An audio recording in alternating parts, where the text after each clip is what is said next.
প্রথমে দেখো 999কে যদি ভাঙা হয় তাহলে আমরা 1000 বিয়োগ 1 পাই। কেন এমন করলাম এটার প্রশ্ন অনেকের করতেই পারে। তো এটা করার কারণ হচ্ছে সহজ পদ্ধতিতে গুণ করার অর্থ হচ্ছে এই সংখ্যাটাকে 1000, 1 লক্ষ, 10,000 অর্থাৎ একের পরে শূন্য আছে এই জাতীয় সংখ্যায় রূপান্তর করা। কেন এই জাতীয় সংখ্যায় রূপান্তর করলাম? যাতে গুণটা সহজ হয়। আমরা জানি যে শূন্যের গুণ বরাবরই সহজ হয়। তো এর সাথে আছে কত? গুণ 21।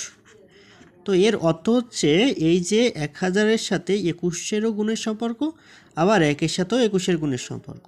তো 1000-এর সাথে আমরা 21 গুণ দিব, 1000 গুণ 21, দেন এই যে বিয়োগ চিহ্নটা, এই বিয়োগ চিহ্নটা দিলাম, আর 21-এর সাথে আবার 1-এরও গুণ, 1 গুণ কত?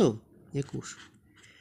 তো এখন আমরা একটু ক্যালকুলেশনটা করি। 1000-এর সাথে 21 গুণ করলে হয় 21, আর তারপরে 3টা শূন্য, দেন 1টাকে 21 গুণ